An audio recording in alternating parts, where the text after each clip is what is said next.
और इसलिए सत्ता, संपत्ति, नॉलेज ये जब हासिल होता है तो उनका बिहेवियर बदल जाता है। और नम्रता, शालीनता, सहजता, सहृदयता, सर्वसमावेशकता ये ह्यूमन रिलेशनशिप के लिए बहुत बड़ी स्ट्रेंथ है। आपके जो सबऑर्डिनेट्स होंगे उनसे आपका बिहेवियर कैसा है। जनरली आप बड़े पोस्ट पर होंगे तो आप उनके साथ थोड़ा सा डोमिनेटिंग है, अपना बोलने का तरीका थोड़ा भाई ऐसा रहता है कि ये मेरा कनिष्ठ व्यक्ति है। तो आपको जब तक टीम आप नहीं बनाओगे तब तक सक्सेस नहीं मिलेगा। और टीम की विशेषता ये होती है कि division of work and decentralization of power. सबसे बड़ी बीमारी पॉलिटिक्स से लेकर बिजनेस में एक है कि जो आदमी सक्सेस है वो हर चीज खुद ही करने की कोशिश करते रहता है कि मैं करूंगा, और उसका एक वो ऐसा समझता है कि मुझे जो समझता है, जो मैं कर सकता हूं, ये नहीं कर सकते, ये समझ कर उसका बिहेवियर होता है। तो आपकी टीम जो बननी है उसमें एक इंपॉर्टेंट बात है जो मैं मानता हूं कि human relationship is the biggest strength of politics, business, industry and everything. और आपकी रिलेशनशिप कैसी है, छोटी छोटी बातों से आपको पता चलता है। मैं और मेरे मित्र एक बड़े नेता के घर गए तो हम मिलने के लिए बैठे थे, तो अंदर में कपबशी का आवाज आ रहा था, वो चाय पी रहा था। तो मेरे मित्र ने कहा, देखो ये अंदर में चाय पी रहे, हमको नहीं पूछ रहे। अब छोटी बात है कि आपके आए हुए आदमी को पानी दीजिए, अगर संभव हुआ तो चाय दीजिए, तो उसको अच्छा लगेगा। आपका उसका इमीडिएट बिहेवियर कैसा है ये आपके प्रति इंप्रेशन क्रिएट करता है।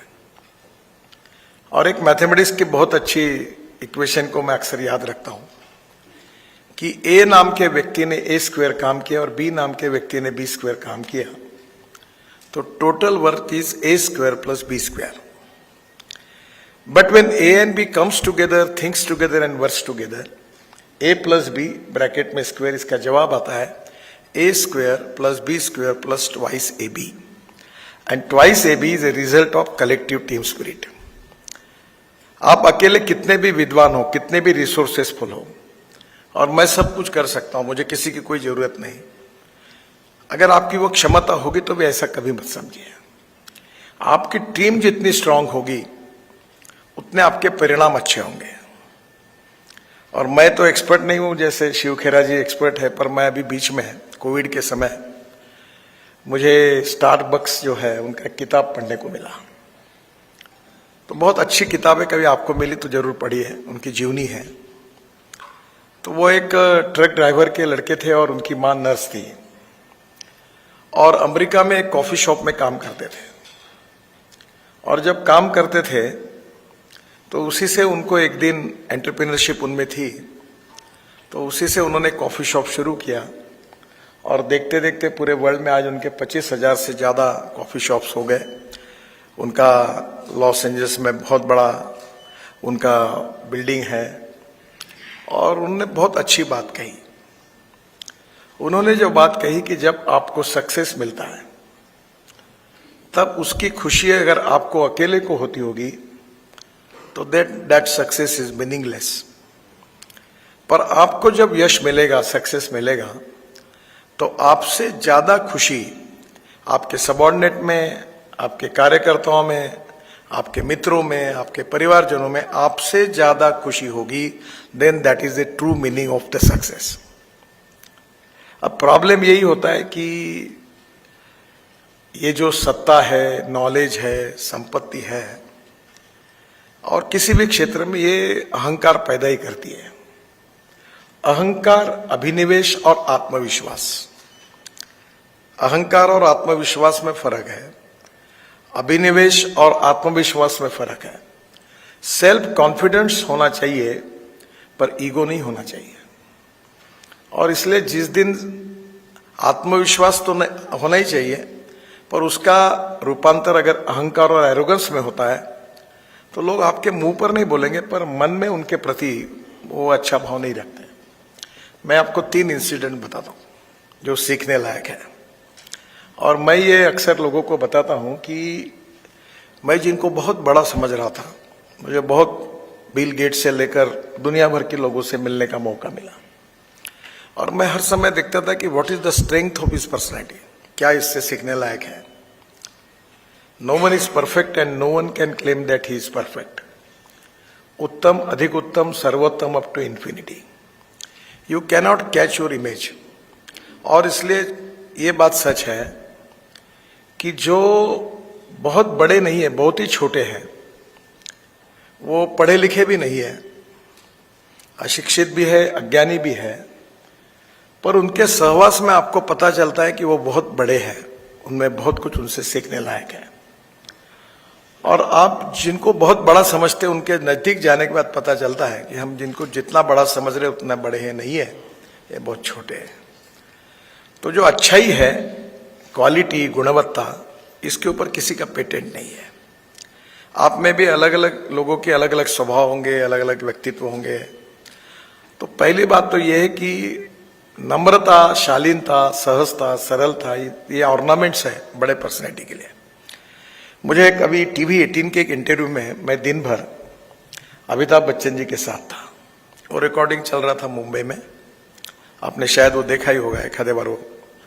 तो एक दो बच्चे, एक बिल्कुल प्राथमिक स्कूल के, तो उनका एक एपिसोड में वो आए और कुछ बोले, उन्होंने अमिताभ जी को प्रश्न पूछे, मुझे पूछे। तो वो जब स्टेज पर आए तो मैं बैठा रहा, क्योंकि छोटे बच्चे थे। अमिताभ बच्चन जी उनको देखकर खड़े हो गए और उन्होंने उनको रिस्पेक्टफुली रिसीव किया।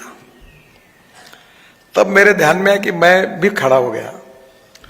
तो अपने से कितना भी छोटा व्यक्ति हो, उसको रिस्पेक्ट करना, उसको सम्मानित करना, ये मैंने उनसे बात देखी कि उनकी इतनी टॉलेस्ट पर्सनैलिटी होने के बाद भी वो कितने शालीन है, कितनी नम्र है। दूसरा अनुभव मेरा एक्सीडेंट हुआ था। मैं मलबार हिल में मुंबई में रहता था, मंत्री था उस समय महाराष्ट्र में। तो रतन टाटा मेरे अच्छे मित्र हैं, तो वो मुझे मिलने के लिए आए। तो मेरा एक रॉकी हिल करके मलबार हिल में एक्सट्रीम इस पर मेरा मकान था, जहाँ हाईकोर्ट जजेस रहते थे, उसमें अकेला मंत्री मैं रहता था, क्योंकि सब मंत्रियों ने बंगले जबरदस्ती ले रहे और मैंने नहीं लिए, तो मुझे मिला ही नहीं। तो आखिर फ्लैट मिला, तो मैं उधर उनके साथ रह रहा था, वो खाली था। तो रतन टाटा मुझे मिलने के आए, तब वो रास्ता घूम गए। तो उन्होंने मुझे फोन किया कि नितिन, मुझे तुम्हारा घर नहीं मिल रहा। मतलब आप ऐसा करो टाटा रतन जी, आप आपके ड्राइवर को फोन दो, मैं उसको बताता हूँ। बोले नितिन, मेरे पास ड्राइवर नहीं है, मैं खुद गाड़ी चला रहा हूँ। बोला तुम्हारे पास ड्राइवर नहीं है? बोले नहीं है। मुझे बड़ा आश्चर्य लगा कि हिंदुस्तान का इतना बड़ा करोड़पति होने के बाद इसके साथ ड्राइवर क्यों नहीं, अपने कोई इसके साथ सिक्योरिटी ड्राइवर कोई नहीं। और वो जब मैंने उनको पता फिर बताया, वो मेरे घर पर आए। फिर मैं इसी अनुभव से पहले उनको एक बार मैं एक फ्लाईओवर के उद्घाटन के लिए मुंबई लेके गया। तो हेलीकॉप्टर वही चला रहे थे। तब भी वो एक प्रकार से मैं उनको देख रहा था कि कहीं भी चलने में, बोलने में, उनकी कोई व्यवहार में वो टाटा ग्रुप के मालिक है, ये कभी महसूस ही नहीं होता था। एक बार वो अपने सबऑर्डिनेट्स को उसके नाम से, जैसे नितिन है तो नितिन बुलाते थे। तो मैं उनको मिला तो उनके लोग भी उनसे उतने फैमिलियर थे। या आजकल होता है ना कि मंत्री है तो उसका प्रोटोकॉल होता है, फिर उसके साथ कौन मिलेगा, कौन नहीं मिलेगा, कौन बात करेगा, तो ये बड़ा चलता है। मैं दूसरी बात जो है वो जॉर्ज फर्नांडिस की आपको बताता हूँ। मैंने उनको इतने बार, एक बार वो डिफेंस मंत्री थे, तो मेरा उनके ऊपर बहुत प्रेम था, क्योंकि वो बहुत डाउन टू अर्थ और उनसे बहुत सीखने लायक था। बहुत अच्छे नेता थे, ईमानदार थे, कर्मठ थे और कन्विक्शन ओरिएंटेड थे। तो मुझे मलबार हिल पर वो आए मिलने के लिए। तो बात करते करते बोले, नितिन तुम क्या कर रहे हो? मैं बोला मुझे कुछ टाइम है। क्यों? बोले चलो मेरे साथ, मैं डॉक्टर के यहाँ, मुझे डेंटिस्ट के यहाँ जाना है। तो मैं उनके गाड़ी में बैठ के, हम दोनों ही बैठ के, कोई डिफेंस का कोई एक उनका अटैची उनके साथ था। वहाँ गए, डॉक्टर के पास किया। बाद में सामने वाले रेस्टोरेंट में मुझे लेके गए, वही गिरगांव में हम लोग ने नाश्ता किया, चाय पिया। कहीं उनकी व्यवहार में वो दिखा नहीं रहे थे कि वो कोई डिफेंस है, देश के डिफेंस मंत्री है। उनकी चाल चलन व्यवहार और चरित्र से वो डाउन टू अर्थ थे। एक घटना मेरे साथ धीरूभाई अंबानी जी के साथ हुई, वो बड़ी इंटरेस्टिंग है कि मैं जब महाराष्ट्र में मंत्री था तो मुंबई में Worli Bandra sea link project, 55 flyovers और मुंबई पुणे एक्सप्रेस हाईवे बनाने का सौभाग्य मुझे मिला। तो उन्होंने मुंबई पुणे हाईवे के लिए टेंडर भरा था और वो टेंडर था करीब 3600 करोड़ का, यानी आज के 36,000 करोड़ का। तो मेरा मत था कि 2000 करोड़ के नीचे काम हो सकता है, ये 1600 करोड़ बहुत ज्यादा है। तो उनके संबंध तो बीजेपी शिवसेना में बाल ठाकरे, प्रमोद महाजन सबसे थे और मैं केवल मंत्री था। तो मैंने हमारे मुख्यमंत्री और उप मुख्यमंत्री जी को कहा कि मुझे लगता है ये नहीं देना चाहिए क्योंकि ये कॉस्ट बहुत ज्यादा है, तो आप इसको कैंसिल करिए।